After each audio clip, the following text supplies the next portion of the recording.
Threads of History, a podcast that aims to go back in time to connect an event or instance to its origin through several threads of continuity across time, space, culture, and historic moments. Welcome to the podcast. I am Mike Shellhammer. Today's episode is on the origin of the first test of federal power in U.S. history, brought about through agreements with native populations, a war that many consider to be the first global war, amber waves of barley, wheat, and rye, an ancient mountain range, and federal taxation policies.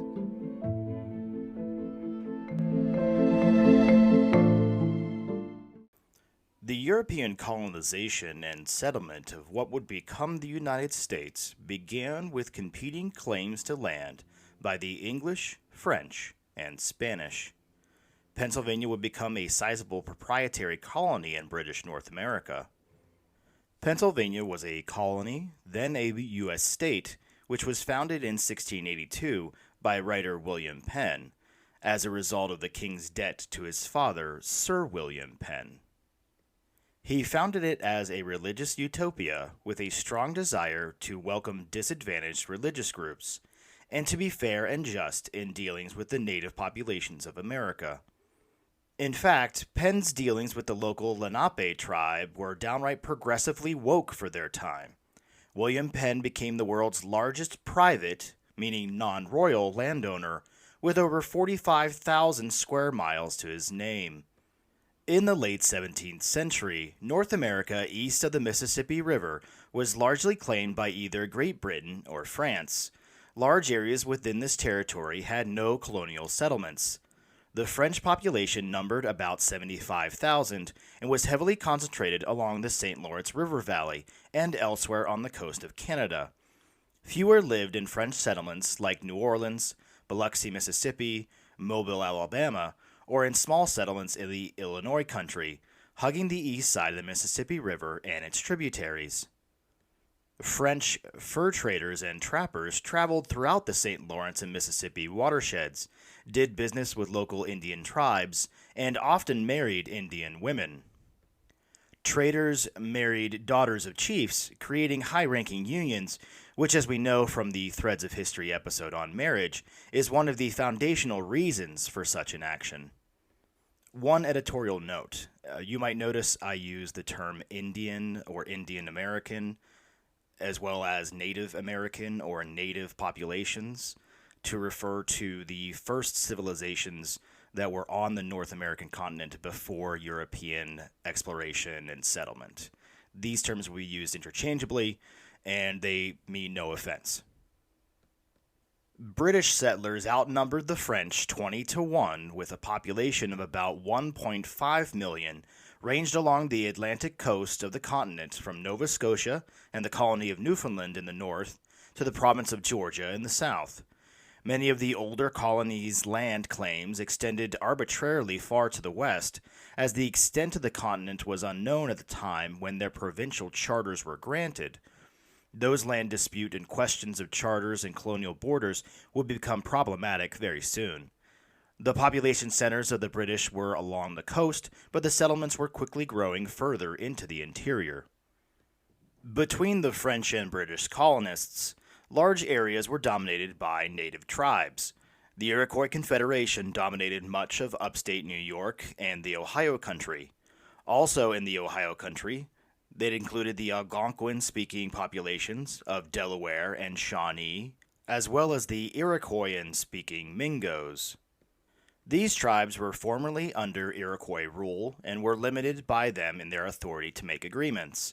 The Iroquois Confederation initially held a stance of neutrality to ensure continued trade with both the French and the British, though maintaining this stance proved difficult, as the individual Iroquois Confederation tribes sided or supported the French or British when it suited them. The War of Austrian Succession, which had gripped Europe's major powers since 1740, ended in 1748 with the signing of the Treaty of Aix-la-Chapelle, which was primarily focused on resolving issues on the continent. The issues of conflicting territorial claims between British and French colonies were turned over to a commission, but it reached no decision on the matter. Frontier areas were claimed by both sides, from Nova Scotia and Acadia in the north to the Ohio country in the south. It's very much a he said, she said kind of deal here.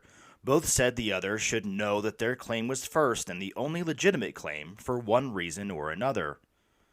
New France's Governor General was concerned about the incursion and expanding influence in the Ohio country of British colonial traders, and in June 1747 he ordered Pierre-Joseph Céloron to lead a military expedition through the area. Its objectives were to reaffirm to New France's Indian allies that their trading arrangements with colonists were exclusive to those authorized by New France, to confirm Indian assistance in asserting and maintaining the French claim to the territories which French explorers had claimed, to discourage any alliances between Britain and local Indian tribes, and to impress the Indians with the French show of force against British colonial settler incursion on authorized trading expeditions and general trespass against French claims. Céloron's expedition force consisted of about 200 troops de la marine and 30 Indians, and they covered about 3,000 miles between June and November 1749. They went up the St. Lawrence, continued along the northern shore of Lake Ontario, crossed the portage at Niagara, and followed the southern shore of Lake Erie. At the Chautauqua Portage near Barcelona, New York, the expedition moved inland to the Allegheny River, which it followed to the site of present-day Pittsburgh. There, Céloron buried lead plates engraved with the French claim to the Ohio country. Whenever he encountered British colonial merchants or fur traders, he informed them of the French claims on the territory and told them to leave. Céloron's expedition arrived at Logstown, 14 miles northwest of the Forks of the Ohio. The Forks of the Ohio is another name for the center of modern downtown Pittsburgh. The Indians there at Logstown informed him that they owned the Ohio country and that they would trade with the British colonists regardless of the French claims to the territory. Céloron continued south until his expedition reached the confluence of the Ohio and Miami rivers near modern-day Cincinnati, Ohio, which was the home of the Miami chief known as Old Britain. Céloron threatened Old Britain with severe consequences if he continued to trade with British colonists, but Old Britain, living up to his name, I feel, ignored the warning. Céloron returned disappointedly to Montreal in November 1749. Even before his return to Montreal, reports on the situation in the Ohio country were making their way to London and Paris, each side proposing that action be taken. Massachusetts Governor William Shirley was particularly forceful, stating that British colonists would not be safe as long as the French were present in North America. In 1749, the British government, operating under the assumption that their claim was legitimate, gave land to the Ohio country of Virginia for the purpose of developing trade and settlements in the Ohio country. The Ohio country can be loosely defined as the Ohio River Valley and its surrounding areas in the modern American states of Pennsylvania, West Virginia, Maryland, Kentucky, and Ohio. The grant required that it settle 100 families in the territory and construct a fort for their protection. But the territory was also claimed by Pennsylvania, to say nothing about the claim by rival France, and both colonies began pushing for action to improve their respective claims. In 1750, Christopher Gist explored the Ohio Territory, acting on behalf of both Virginia and the company, and he opened negotiations with the Indian tribes at Logstown. He completed the 1752 Treaty of Logstown, in which the local Indians agreed to terms through their half-king, Tanacharison, and the Iroquois representative. These terms included permission to build a fort at the mouth of the Monongahela River, one of the three rivers that makes up the Forks of the Ohio. The continuing British activity in the Ohio territories prompted the temporary Governor-General of New France, Charles Le Moyne de Longueuil, to dispatch another expedition to the area under the command of Charles Michel de Langlade, an officer in the troops de la Marine. Langlade was given 300 men, including French Canadians and warriors of the Ottawa tribe. His objective was to punish the Miami people for not following Céloron's orders to cease trading with the British. On June 21st, the French war party attacked the trading center of Pickawillany, capturing 3 traders and killing 14 Miami Indians, including Old Britain. He was reportedly ritually cannibalized by some of the Indians in the expedition party, which is gnarly, if true. In the spring of 1753, Paul Marin de la Marang, what a name, was given command of the 2,000-man force of troops de la Marine and Indians. His orders were to protect the king's land in the Ohio Valley from the British. Marin followed the route that Celeron had mapped out 4 years earlier. Celeron, however, had limited the record of French claims to the burial of lead plates, whereas Marin constructed garrisoned forts. He first constructed Fort Presque Isle on Lake Erie's south shore near Erie, Pennsylvania, and he had built a road to the headwaters of LeBoeuf Creek. He then constructed a second fort, called Fort LeBoeuf, in Waterford, Pennsylvania, designed to guard the headwaters of that creek. The modern names of creeks, towns, and mountains in northwest and southwest Pennsylvania is a testament to the legacy of Celeron and de la Marang. As he moved south, he drove off or captured British traders, alarming both the British and the Iroquois Confederation. The Iroquois sent runners to the manor of William Johnson in upstate New York, who was the British superintendent for Indian affairs in the New York region. Johnson was known to the Iroquois as Warahigi, meaning he who does great things. He spoke their languages and had become a respected honorary member of the Iroquois Confederation. The Indian representatives and Johnson met with New York's Governor George Clinton and officials from some of the other American colonies at Albany. Mohawk Chief Hendrick was the speaker of their tribal council, and he insisted that the British abide by their treaty obligations and block French expansion into their lands. Clinton did not respond to his satisfaction, and Hendricks said that the covenant chain was broken, a long-standing friendly relationship between the Iroquois and the British Crown. Now we have another governor, this time Governor Robert Dinwiddie of Virginia, getting involved. He was an investor in the Ohio Company, which stood to lose money if the French held their claim to the territory. He ordered 21-year-old Major George Washington of the Virginia Regiment to warn the French to leave Virginia Territory in October 1753. Washington left with a small party, picking up Jacob Van Brom as an interpreter, Christopher Gist, and a few Mingos led by Taragassarin. On December 12th, Washington and his men reached Fort LeBoeuf. Jacques Legardeur de Saint-Pierre succeeded Marin as commander of the French forces after Marin died on October 29th, and he invited Washington to dine with him.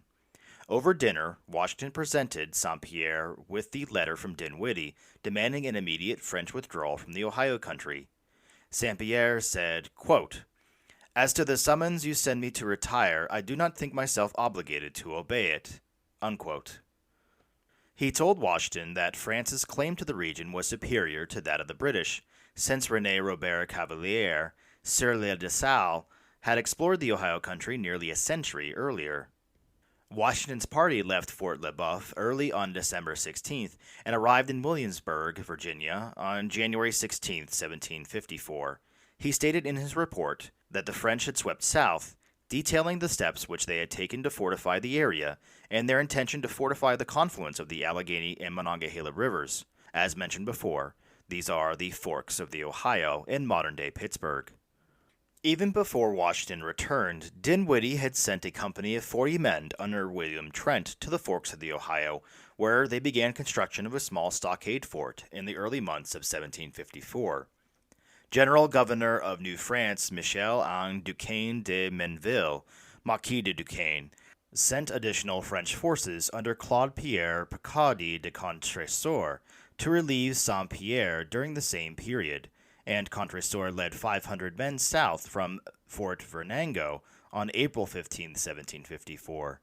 These forces arrived at the fort on April 16th, but Contresor generously allowed Trent's small company to withdraw. He purchased their construction tools to continue building what became Fort Duquesne. Dinwiddie had ordered Washington to lead a larger force to assist Trent in his work, and Washington learned of Trent's retreat while he was en route. Mingo Sachem Tenagarisan had promised support to the British, so Washington continued toward Fort Duquesne and met with him. He then learned of the French scouting party in the area, so he added Tara Garrison's dozen Mingo warriors to his party. Washington's combined force of 52 ambushed the 40 French Canadians on the morning of May 28th in what became known as the Battle of Jumonville Glen. They killed many of the Canadians, including their commanding officer, Joseph Coulon de Jumonville, whose head was reportedly split open by Tana Garrison with a tomahawk. Historians generally consider the Battle of Jumonville Glen as the opening battle of the French and Indian War in North America and the start of hostilities in the Ohio Valley. As I mentioned in the lead-in, this would become what some historians consider to be the First Global War. Following the battle, Washington pulled back several miles and established Fort Necessity, which the Canadians attacked under the command of Jumonville's brother at the Battle of Fort Necessity on July 3rd. Washington surrendered and negotiated a withdrawal under arms. News of the two battles reached England in August. After several months of negotiations, the government of the Duke of Newcastle decided to send an army expedition the following year to dislodge the French. They chose Major General Edward Braddock to lead the expedition. Words of the British military plans leaked to the French well before Braddock's departure for North America. In response, King Louis XV dispatched 6 regiments to New France under the command of Baron Dieskau in 1755. The British had formed an aggressive plan for operations in 1755. General Braddock was to lead the expedition to Fort Duquesne, while Massachusetts Governor William Shirley was given the task of fortifying Fort Oswego and attacking Fort Niagara. Sir William Johnson was to capture Fort Frederick at Crown Point, New York. General Braddock led about 1,500 army troops and provincial militia on the Braddock expedition in June 1755 to take Fort Duquesne, with George Washington as one of his aides. The expedition was a disaster. He was attacked by French regulars, Canadian militiamen, and Indian warriors, ambushing them from hiding places in trees and behind logs, causing Braddock to call for a retreat. The general was killed during this retreat, and approximately 1,000 British soldiers were casualties. The remaining 500 British troops retreated to Virginia, led by Washington. Washington and Thomas Gage played key roles in organizing this retreat, who would be 2 future opponents in the American Revolutionary War. Elsewhere in the British plans in 1755, Shirley's efforts to fortify Oswego were bogged down in logistical difficulties, exacerbated by his inexperience in managing large expeditions. In conjunction, he was made aware that the French were massing for an attack on Fort Oswego in his absence from that fort, while he planned to attack Fort Niagara. Johnson's expedition was better organized than Shirley's. Pierre de Rigaud de Vaudreuil, the last governor of New France, saw Johnson as the larger threat and sent Baron Dieskau to Fort St. Frederick to meet that threat.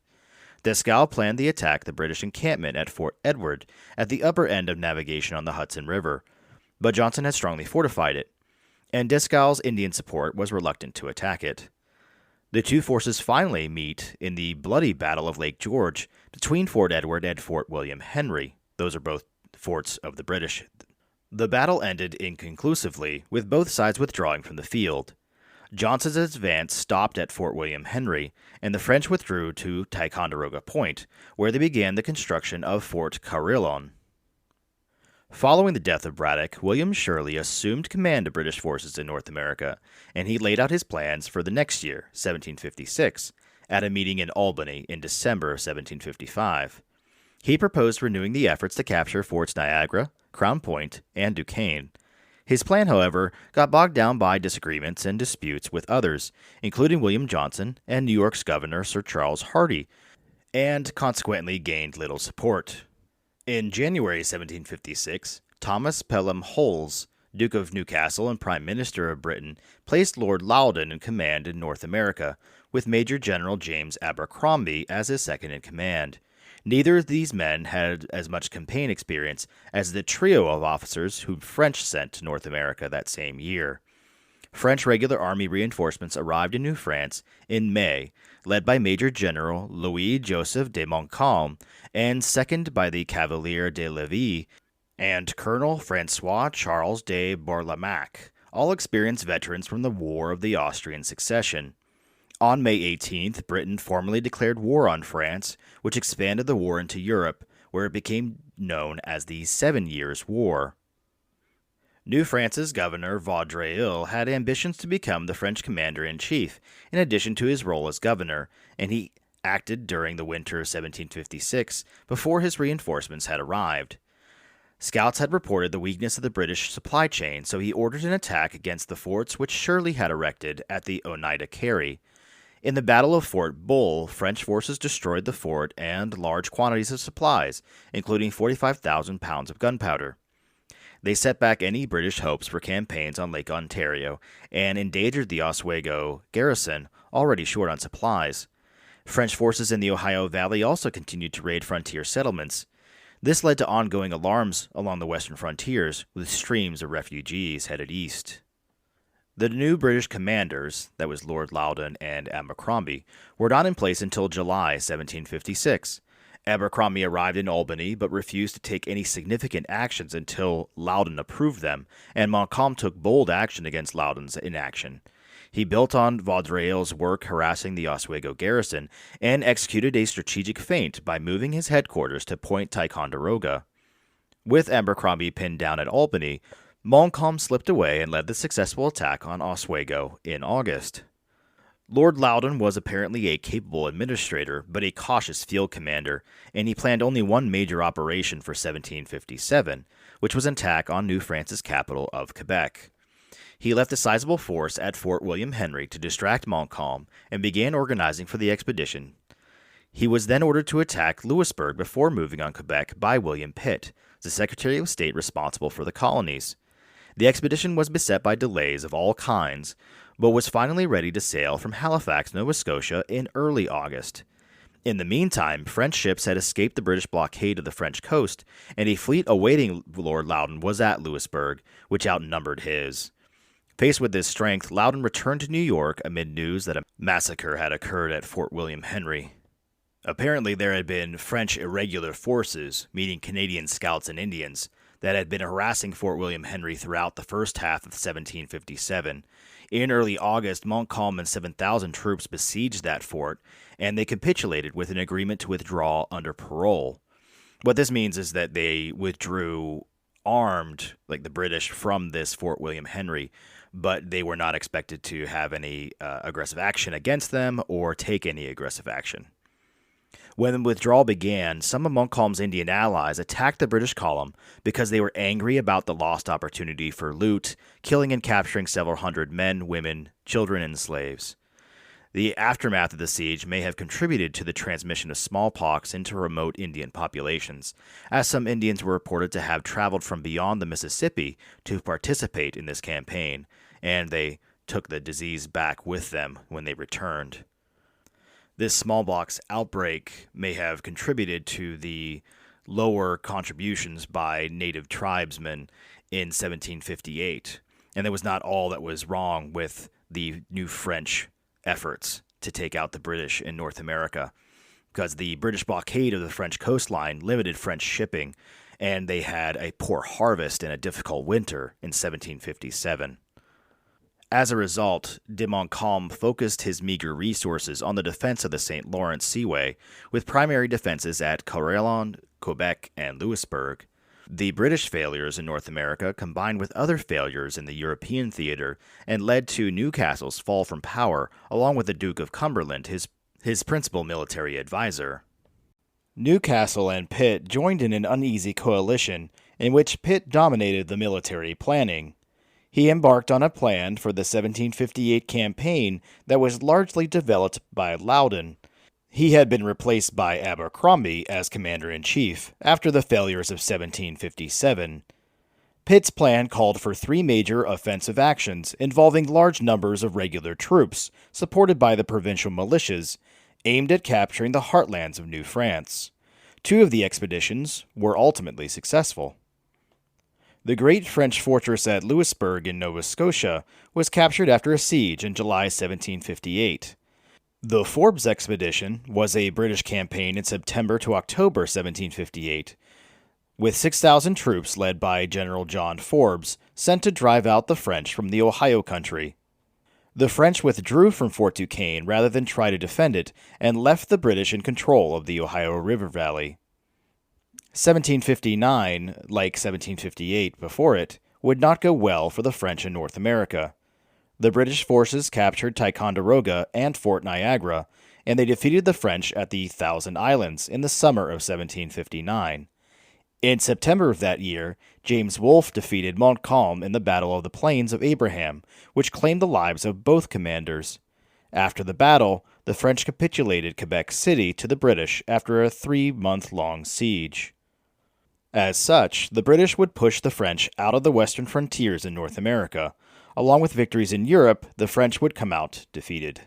The war in North America, along with the global 7 Years' War, officially ended with the signing of the Treaty of Paris on the 10th of February 1763 by the kingdoms of Great Britain, France, and Spain, with Portugal in agreement. France chose to cede the continental territories in North America to Britain and Spain.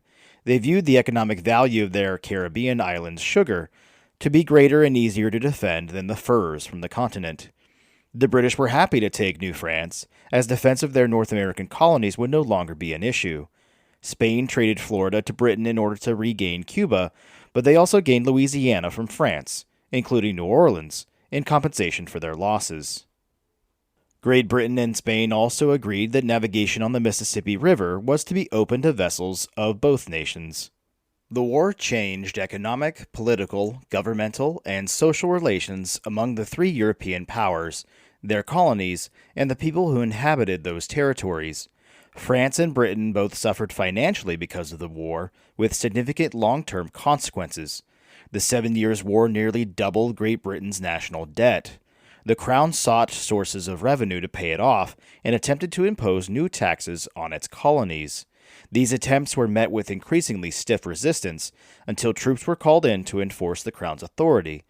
These taxes ultimately led to the start of the American Revolution. As a result of the territorial gains from the war, the British colonies in North America could seemingly expand all the way to the Mississippi River. The Ohio country was now more available to colonial settlement due to the construction of military roads by Braddock and Forbes. However, the British authorities were unwilling to allow colonial settlement in the Ohio country. The Proclamation Line of 1763, set by British King George III, had limited white settlement to east of the Appalachian Continental Divide. Here are some details about that royal proclamation. It was signed by King George III on October 7, 1763. It forbade all settlements west of the line drawn along the Appalachian Mountains, which was delineated as an Indian reserve.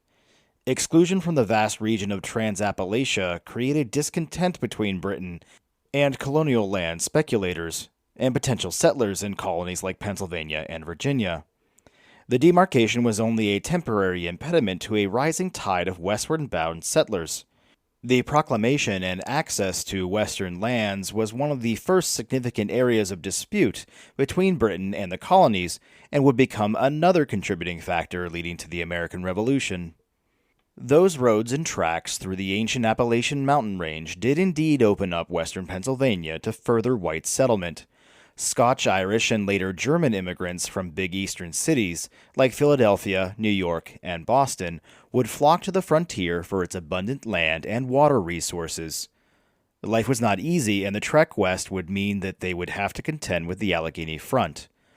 The front is closely associated with the Appalachian Mountains' eastern continental divide, which in areas divides the waters of the Ohio and Mississippi River system flowing to the Gulf of Mexico from rivers flowing into the Chesapeake Bay, and from there into the Atlantic Ocean. Because of these geographical challenges, those that would settle in the West after the independence of the United States from King George and the delineation of the borders of Pennsylvania would by necessity be largely self-sufficient and independent of their state's government and the federal government in those large eastern cities. It's important for us to understand that frontier battles, including the French and Indian War and Pontiac's Rebellion, usually began when small groups of unauthorized settlers and Indians clashed over disputed territory. Furthermore, once the American Revolution was over, George Washington and the other leaders feared that unless settlement was carefully controlled and led by men with strong ties to Eastern leaders and Eastern markets, Frontiersmen were likely to be courted by the Spanish in Louisiana and the British in Canada and Florida. Eastern leaders were also concerned about the character of Western society. They wanted to build roads linking the two regions, ensuring orderly commercial development so Western society would resemble that of more settled regions. Without such ties, the West, they feared, would be poor, disorderly, and democratic, in a way that was very much something they did not want. Western lands were also the most valuable resource the federal government could sell to pay the national debt that had finally stabilized. Securing the Western territories negotiated by the Americans at the Peace of Paris in 1783, however, was not easy. The year before, Indians destroyed Hannistown, the intended capital of newly formed Westmoreland County in Pennsylvania, and the Pennsylvania Frontier Militia massacred peaceful Moravian Christian Indians in what is now eastern Ohio as retaliation. The British may have lost the American War for Independence in the East, but their Indian allies had held their own in the West and were still a powerful military force. In 1784, Pennsylvania forced the New York Iroquois to give up their claims to what amounted to about one-third of Pennsylvania's current territory.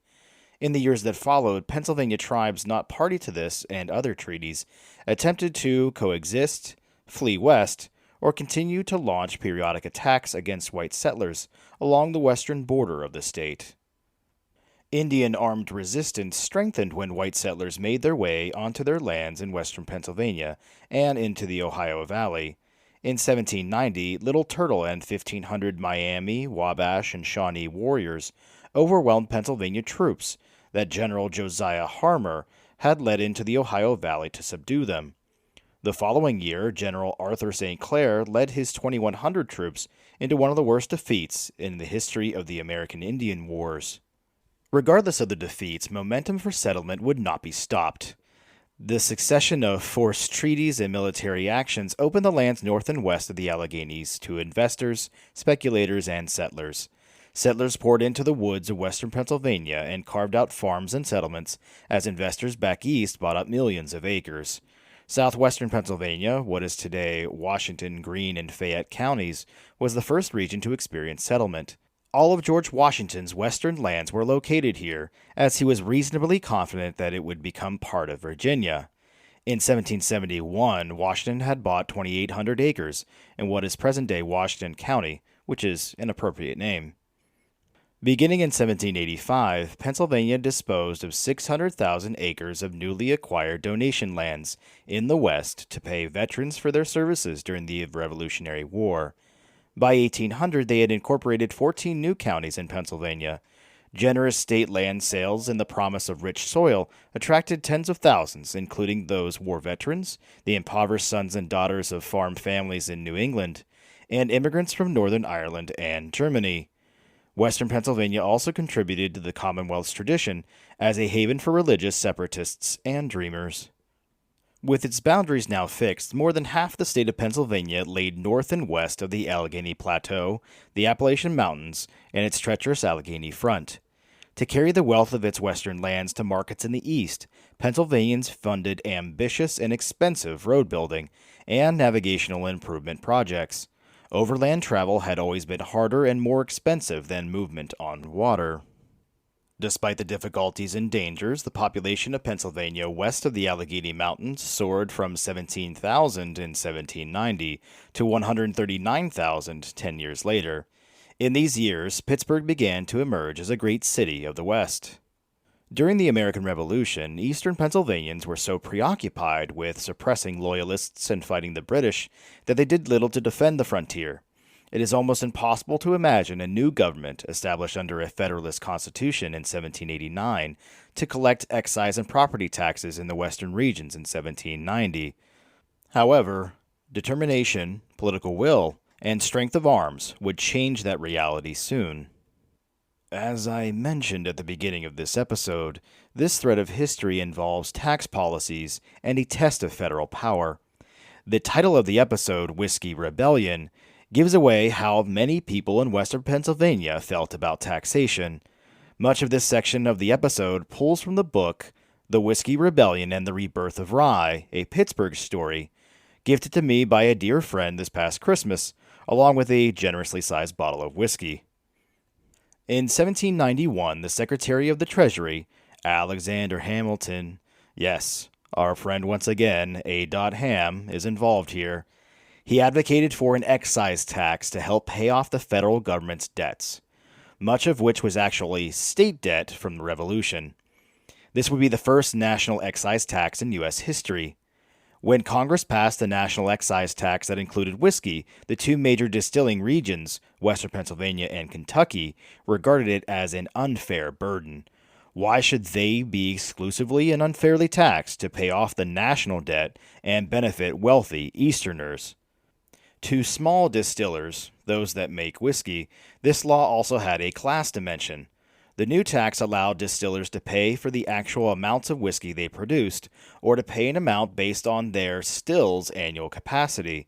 Paying based on capacity would save a third of the tax, which worked well for those major producers because they could produce all year long. Those smaller, poorer producers that only used the still periodically had to pay more based on the amount produced. In this way, owners of larger distilleries could pay a flat tax and undersell those with fewer resources by paying 1/3 of what the small distillers had to pay. Only in the previous few years had the Scots-Irish farmers of Allegheny and Washington counties begun to make a decent living by selling grain as both whiskey and foodstuffs to the army in the West and to immigrants passing through Pennsylvania to the Ohio Valley. Now this threatened their burgeoning prosperity. We have spoken about the Scotch-Irish influence in places like Appalachia in a previous Threads of History episode. The local whiskey rebels that would fight this tax were largely Scotch-Irish, people who had come to America with their love of whiskey and knowledge of whiskey making. Their grain of choice was rye, easily grown in western Pennsylvania, which could be distilled into a spicy, flavorful whiskey. Rye whiskey was considered the common drink and for decades was the most popular type of whiskey in the United States. It is difficult to understand how ubiquitous family stills were in western Pennsylvania. In Washington County, they had a still for every 10 families. So when the choice came for packaging the rye grain, either into bushels to sail down the Ohio, putting them into possible conflict with Spanish Louisiana or native tribes, or for whiskey to go overland to the east, the calculation was made based on simple math. A horse could pull about 4 bushels of rye grain, but the same horse could pull the equivalent of 24 bushels in rye whiskey. It sold for twice as much out east than it did locally, and it was far easier to transport over the mountains. One of the families with the distillery was headed by John Neville, widely known as the richest man on the frontier. He owned a 10,000-acre plantation and benefited from army contracts for his whiskey. He had no trouble paying the tax, and because of his status and wealth, he was looked upon with suspicion by the local families around him. He owned a large mansion on the top of Bower Hill in Pittsburgh. He will become important to this story in a few minutes. In addition to the whiskey tax, Westerners had a number of other grievances with the national government. Chief among them was the perception that the government was not adequately protecting the residents from the western frontier. The Northwest Indian War was going badly for the United States, with major losses in 1791. As we mentioned, Westerners were prohibited by Spanish Louisiana from using the Mississippi River for commercial navigation. Until these issues were addressed, Westerners felt that the government was ignoring their security and economic welfare. Adding the whiskey excise tax to these existing grievances only increased tensions on the frontier. Few liked the new federal tax. In fact, the Pennsylvania legislature declared that only the state could levy an excise tax. That did not stop federal tax collectors from being hired and sent into western Pennsylvania, fully intending on collecting the tax as instructed. Political leaders in the West, like John Smiley, William Findley, and Albert Gallatin, agreed with their constituents and urged them to oppose the tax in every legal way possible. So when the federal government refused to honor farmers' petitions for repeal of the measure, they refused to pay the excise tax and then threatened bodily harm to those tax collectors. To so many of them, it felt like the taxation that was imposed upon them by King George, the reason why the whole revolution was fought in the first place. A convention was called together in Pittsburgh to petition the federal government in Philadelphia. They outlined a list of grievances, but Hamilton was unreceptive. He saw a way to establish the supremacy of the federal government, especially because reports reached him that the Pittsburgh discontents were hostile to the U.S. form of government. There were moderates at this meeting, such as Hugh Henry Breckinridge, who hoped to prevent the outbreak of violence, but the appeals for nonviolent resistance were unsuccessful. On September 11, 1791, a recently appointed tax collector named Robert Johnson was tarred and feathered by a disguised gang in Washington County. A man sent by officials to serve court warrants to Johnson's attackers was whipped and then tarred and feathered. Because of these and other violent attacks, the tax went uncollected in 1791 and early 1792. By 1792, the previously mentioned richest man in western Pennsylvania, John Neville, took up the appointment to be inspector for the Fourth Survey. This meant that he earned $450 a year plus 1% of his tax receipts paid by the federal government to collect taxes in Pittsburgh and the surrounding counties. He didn't need the money. What he needed was the advantage the whiskey tax gave his considerably larger distillery over his smaller competition. In August 1792, a second convention was held in Pittsburgh to discuss resistance to the whiskey tax. This meeting was more radical than the first one. Moderates such as Breckinridge and Findlay were not even in attendance. Future Secretary of the Treasury Albert Gallatin was one moderate who did attend, but was outshined at this meeting. A militant group known as the Mingo Creek Society dominated the convention and issued radical demands. They were a militia and an alternative court system that resolved disputes quickly and cheaply. They were known to have greater influence over the rough-edged world of western Pennsylvania than the federal government. As some of them had done in the American Revolution, they raised liberty poles and formed committees of correspondence and then readied the militia. Alexander Hamilton. He regarded this Second Pittsburgh Convention as a serious threat to the operation of the laws of the federal government. Hamilton drafted a presidential proclamation denouncing resistance to the excise laws, and Washington signed the proclamation on September 15, 1792. It was published as a broadsheet and printed in many, many papers, especially those in the frontier. Resistance to the excise tax continued through 1793 in the frontier counties of Appalachia, partly because Washington and Hamilton were preoccupied with heightened tensions due to another war between European powers. Resistance to this tax grew fiercer than ever. Neville and his tax collectors became targets for the increasing frustrations over the federal government's failure to ease life on the frontier. Neville was burned in effigy in the summer of 1793. Also that summer, he and his family were attacked on their way back to their mansion in Pittsburgh on at least one occasion. The resistance to the whiskey tax came to the full moniker of Whiskey Rebellion in 1794. The Mingo Creek Society compiled a remonstrance to the President and Congress. They contended that if the federal government failed in core obligations, namely, to defend them from native attacks and also to open up the Mississippi to trade, that they did not have the right to demand taxes from them. In response, in May 1794, federal subpoenas were issued for more than 60 distillers in Pennsylvania who had not paid the tax. Distillers who received these writs would be obligated to travel to Philadelphia to appear in federal court. For farmers on the western frontier, such a journey was expensive, time-consuming, and simply beyond their means. At the urging of William Findlay, Congress modified this law on June 5, 1794, allowing excise trials to be held in local state courts. But by that time, the U.S. Marshal David Lennox had already been sent to serve the writs, summoning delinquent distillers to Philadelphia. Lennox delivered most of his writs without incident. On July 15th, he was joined on his rounds by Neville, who had offered to act as his guide in Allegheny County. That evening, warning shots were fired at them when they served a subpoena at the Miller Farm, about 10 miles south of Pittsburgh, in the heart of the Mingo Creek territory. Neville returned to his stately home while Lennox retreated to his lodgings in Pittsburgh. They're thinking, close call, but nobody died, no one was truly attacked. Not that big a deal, but we'll see how big this deal gets. On the next day, July 16th, at least 30 Mingo Creek militiamen surrounded Neville's fortified home at Bower Hill. They demanded the surrender of the federal marshal, whom they believed to be inside, in order to give him Mingo Creek justice, whatever that justice might mean. Neville responded by firing a gunshot at and mortally wounding Oliver Miller, one of the quote-unquote rebels. The rebels opened fire but were unable to dislodge Neville, who had his enslaved men help to defend the house. The rebels retreated to nearby Couch's Fort to gather reinforcements. And a quick aside, it's funny. I've having lived in the Pittsburgh area and growing up in West Central Pennsylvania. It's funny to see all these road names and place names throughout this story. I lived across the Ohio River from Neville Island. I worked in Findlay Township. Fort Couch and Bower Hill are both well-traveled roads in Pittsburgh's southern neighborhoods. While the rebels regrouped to consider their next move, Neville sent a message to Brigadier General Wilkins, who commanded the militia. Neville wanted him to muster the militia to defend his home. Wilkins had to consult with Pittsburgh lawyer and state delegate Breckinridge, who contended correctly that only the governor could call out the militia. It's kind of funny seeing this rich guy kind of being a male Karen sitting here. Call out the militia! My house is under attack! And it's like, you don't really have that power, bro. As a significant picture into the sentiment of the locals, when Neville asked for a posse to be gathered to help him, because he couldn't call out the militia, Wilkins remarked that anyone willing to do such a thing was already with the rebels at Couch's Fort.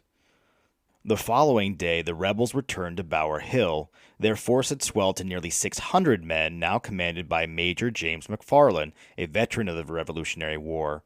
Neville had also received reinforcements. He had 10 U.S. Army soldiers from Pittsburgh under the command of Major James Kirkpatrick, which was his son-in-law.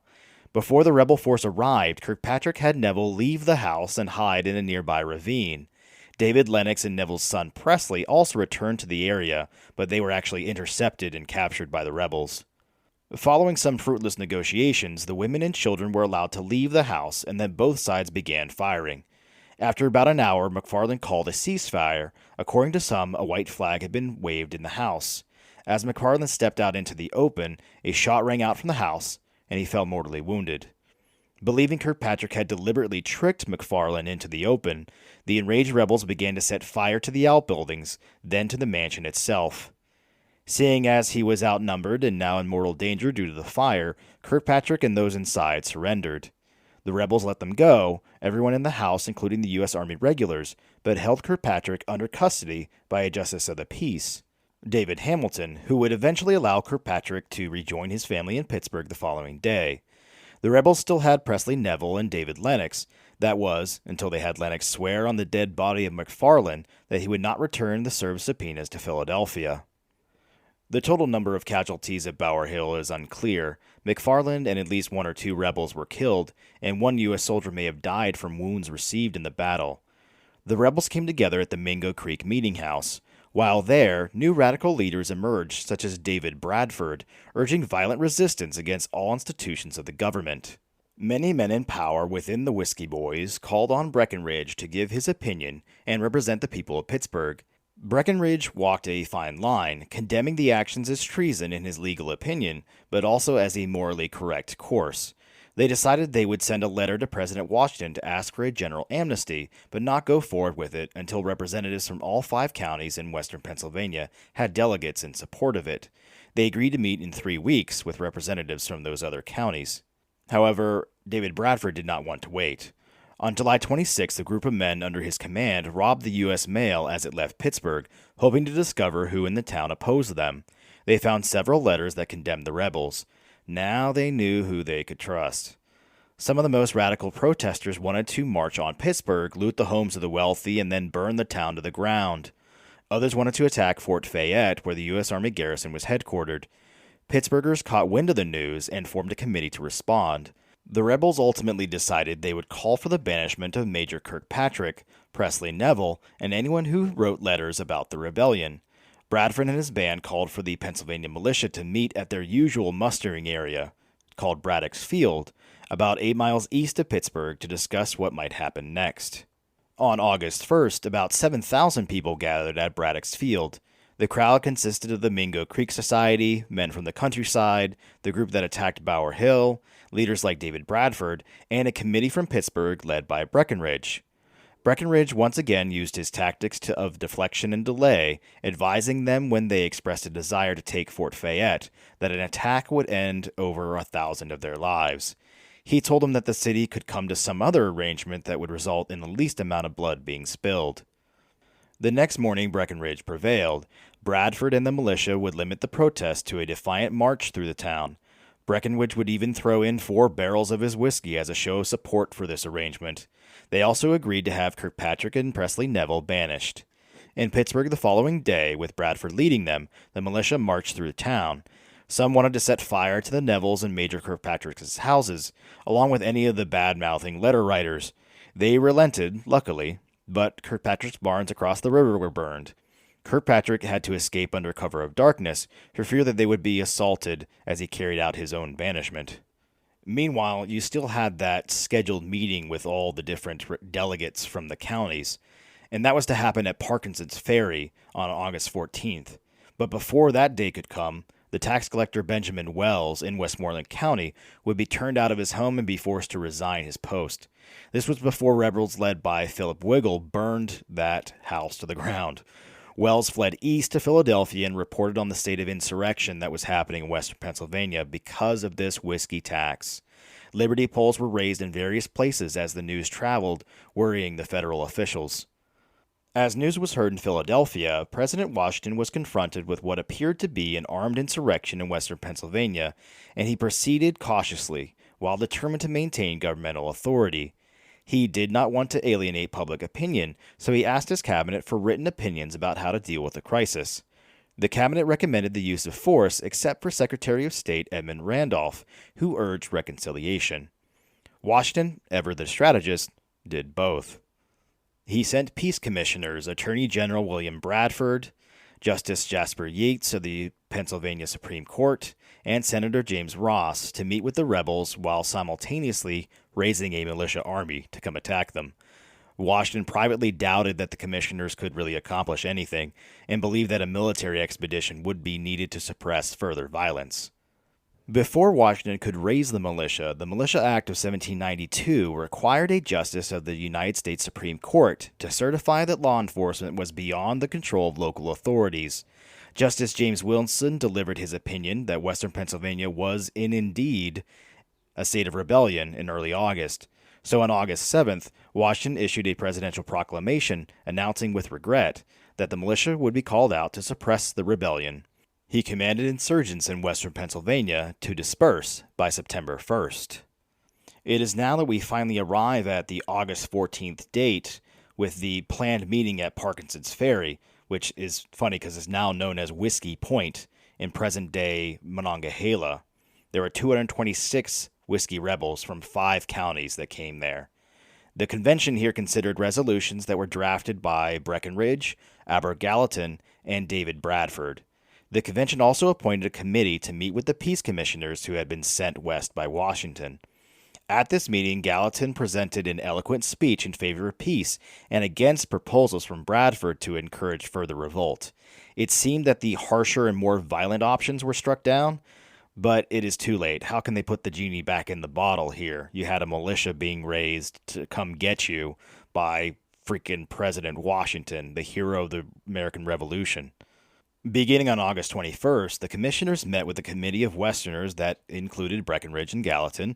The government commissioners told the committee that it must unanimously agree to renounce violence and submit to U.S. laws, and that a popular referendum must be held to determine if the local people supported that decision. Those who agreed to these terms would be given amnesty from further prosecution. The committee was divided between radicals and moderates and narrowly passed a resolution agreeing to submit to the government's terms. The popular referendum was held on September 11th and also produced some mixed results. Some townships overwhelmingly supported submitting to U.S. law, but opposition to the government still remained strong. On September 24th, 1794, Washington received a recommendation from the commissioners that a military force was necessary in order to secure and execute the laws. On September 25th, Washington issued a proclamation summoning the New Jersey, Pennsylvania, Maryland, and Virginia militias into service and warned that anyone who aided the insurgents did so at their own peril. A force of 12,950 men was raised from Pennsylvania and those states. It was a large army by American standards at the time. In fact, it was larger than the army of Washington's that defeated the British at Yorktown. Washington left Philadelphia on September 30th to review the progress of the military expedition. According to historian Joseph Ellis, this was, quote, the first and only time a sitting president led troops in the field, unquote. Washington met with Western representatives in Bedford, Pennsylvania on October 9th, before going to Fort Cumberland in Maryland to review the southern wing of the Army. These representatives, Congressman William Finley and David Redrick, were sent east by the Parkinson's Ferry Convention to tell Washington the area had approved the peace deal. Washington put the fear of God into them, saying the Army would, quote, crush to atoms, unquote, the insurgency in the West. After this meeting, Washington was convinced that their army would meet little resistance, and he placed command into the hands of Virginia Governor Henry Lighthorse Harry Lee, a hero of the Revolutionary War. Washington returned to Philadelphia, while Hamilton remained with the army as its civilian advisor. As word of the army's approach reached the frontier, the insurrection collapsed almost as fast as it was raised. Some of the most prominent leaders of the insurrection, such as David Bradford, fled westward to safety. Before the arrests were to begin on November 13th, as many as 2,000 of these rebels had fled into the mountains in order to avoid conflict with the army. There were about 100 men who were arrested for their role in the rebellion. These results were a great disappointment to Hamilton because he had hoped to bring rebel leaders such as Bradford to trial in Philadelphia and really drive home the authority of the federal government. Breckinridge submitted to being questioned by Hamilton, who had believed him to be the ringleader of this rebellion. After 2 days of telling his side of the story of the insurrection, our friend, Alexander Hamilton, valued honesty and clear-mindedness, and held that Breckinridge had not acted against the federal government. The Nevilles wanted Breckinridge to pay for the rebellion, but game recognizes game, and after hearing that he was given assurances he would not be assassinated or prosecuted, the Nevilles said Breckinridge was the, quote, most artful fellow on God's almighty earth, unquote. When the militia turned back to Philadelphia, out of all the suspects they had seized, only 20 were selected to serve as examples of the Whiskey Boys. They were at worst minor players in this uprising, but that did not matter much. The captured participants in the federal militia arrived in Philadelphia on Christmas Day, 1794. Only 12 men actually stood trial for treason in federal court. Most were acquitted due to mistaken identity, unreliable testimony, and a serious lack of witnesses. In fact, only 2 were sentenced to hang for treason.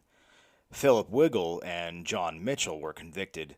Remember, Wiggle had beaten up that Westmoreland tax collector and burned his house to the ground. Mitchell was second in command of the group that Bradford had robbed the U.S. mail out of Pittsburgh. These, the only 2 convicted of treason and sentenced to death by hanging, were later pardoned by President Washington. In his 7th State of the Union address, Washington explained his decision to pardon these men. Hamilton and John Jay drafted the address, as they had others, before Washington made a final edit. Quote, the misled have abandoned their errors, for though I shall always think it a sacred duty to exercise with firmness and energy the constitutional powers with which I am vested, yet it appears to me no less consistent with the public good than it is with my personal feelings to mingle in the operations of government every degree of moderation and tenderness which the national justice, dignity, and safety may permit. Unquote. While violent opposition to the whiskey tax ended, political opposition to the tax continued. Opponents of internal taxes rallied around the candidacy of Thomas Jefferson and helped him defeat President John Adams in the election of 1800. By 1802, Congress repealed the distilled spirits excise tax and all other internal federal taxes, not due to political opposition, as much as the fact that they were no longer needed. The federal government had found other sources of revenue. Albert Gallatin would become President Jefferson's Secretary of the Treasury. Hugh Henry Breckinridge would become a Pennsylvania Supreme Court Justice. David Bradford would become a plantation owner in Louisiana. John Neville would never rebuild his mansion at Bower Hill, but moved to the island on the Ohio River that now bears his name. There is apparently a whiskey tax still today. It is $2.13 on each fifth of spirits produced, though, as I said just a moment ago, the original was repealed. Pennsylvania's Whiskey Rebellion was the first large-scale resistance by American citizens against the United States government under the new federal constitution. It was also the first time the president exercised the internal police powers of his office. The Whiskey Rebellion is not much more than a footnote in American history, but it did serve as an example of federal authority and the president exercising the powers vested in the Constitution. Such was the end of the first armed insurrection against federal taxation in the young republic. This thread of history is woven with the waters at the forks of the Ohio, in the land deals and speculations of the early American settlers, throughout a conflict between world powers, the dangers and difficulties of geography, and the disconnect and malcontent between the rich and the poor.